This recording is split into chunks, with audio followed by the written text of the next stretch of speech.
Eco Tejas world class electric bike అతి తక్కువ ధరలోనే. గతంలో కేవలం నిత్య పెళ్లి కొడుకుల గురించే వినేవాళ్ళం. ఇప్పుడు సీన్ మారింది. నిత్య పెళ్లి కూతుల చీటింగ్ బాగోతాలు నిత్యం వినపడుతూనే ఉన్నాయి. ఆ లిస్ట్లో మరో కిలాడి చేరింది. పాపం పండి పట్టుబడిపోయింది. ఇంతకీ ఎవరా వగలాడి? Let's have a full details.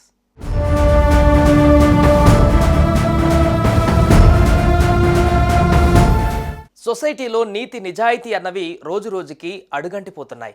అందరూ కాదు కానీ కొందరు అవకాశం దొరికితే చాలు అడ్డగోలు పనులు చేసి ఈజీ మనీ సంపాదించాలన్న ఆలోచనలోకి అలవోకగా జారిపోతున్నారు. ఇదిగో ఇక్కడ మనం చూస్తున్న నిశాంతి అనే ఈ యువతి కూడా అదే పంథాలోకి దిగింది.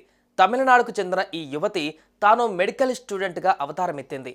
చక్కగా మేకప్ చేసుకొని ఒంటి మీద ఓ తెల్లకోటు ధరించి చేతిలో ఓ స్టెథోస్కోప్ పెట్టుకొని మెడికల్ స్టూడెంట్ తరహాలో బస్టాండ్ల దగ్గర బస్ ఎక్కడానికి నిలబడ్డం, ఎవరైనా కుర్రాళ్ళు తన వైపే లుక్కేస్తే చాలు వాలు చూపులతో వాళ్ళని కవ్వించడం మొదలుపెట్టింది.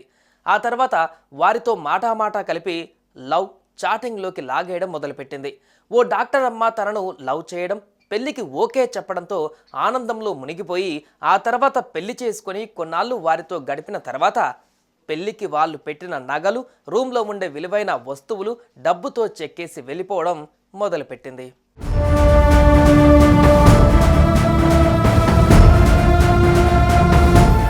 కొట్టేసిన సొమ్ముతో కొన్ని రోజులు ఎంజాయ్ చేయడం, ఆ తర్వాత మళ్ళీ అదే డ్రెస్తో మరో చోట బకరాల కోసం కాపుగాయడం చేసేది. ఇలా ఎంతోమంది అమాయకులు ఆమె బుట్టలో పడ్డారు.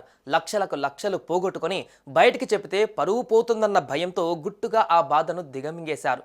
ఈ క్రమంలోనే ఈ నెల 20న తమిళనాడు రాష్ట్రం మైలాడుదురైకి చెందిన సాఫ్ట్వేర్ ఉద్యోగి శివచందర్ను కూడా నిశాంతి ముగ్గులోకి లాగింది. ముచ్చటగా 3 ముళ్ళు వేయించుకుంది. ఈ పెళ్లికి సంబంధించి చేసిన షార్ట్ వీడియోను శివచందర్ ఇన్స్టాలో పోస్ట్ చేయడంతో అమ్మగారి బండారం అచ్చంగా వెలుగులోకి వచ్చింది. ఈ వీడియోను చూసిన చిదంబరం ప్రాంతానికి చెందిన నెపోలియన్ అనే ఈమె గారి మాజీ మొగుడు షాక్ అయ్యాడు. తనను పెళ్లి చేసుకుని నగానట్రా కొట్టేసి కనిపించకుండా పోయిందే ఈ నిశాంతేనంటూ పోలీసులకు రిపోర్ట్ ఇచ్చాడు.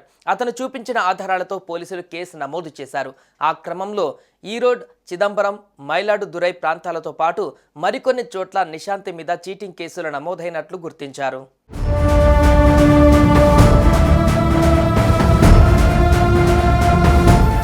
పోలీసుల వేటలో నిశాంతి చిక్కిపోయింది. ఈమెకు 2010లోనే పెళ్ళైనట్లు, 2 బిడ్డలు కూడా ఉన్నట్లు, వారిని తల్లిదండ్రుల దగ్గర వదిలేసి నిశాంతి ఈ చీటింగ్ ప్రొఫెషన్లోకి దిగినట్లుగా పోలీసు విచారణలో వెల్లడైంది. మొత్తానికి మరో నిత్య పెళ్లి కూతురు పోలీసుల చేతికి చిక్కి ఇప్పుడు జైల్లో చిప్పకొడి తింటుంది. సుమన్ టీవీలో మీ పర్సనల్ అండ్ బిజినెస్ ప్రమోషన్స్ కోసం కింది నెంబర్కి కాంటాక్ట్ చేయండి.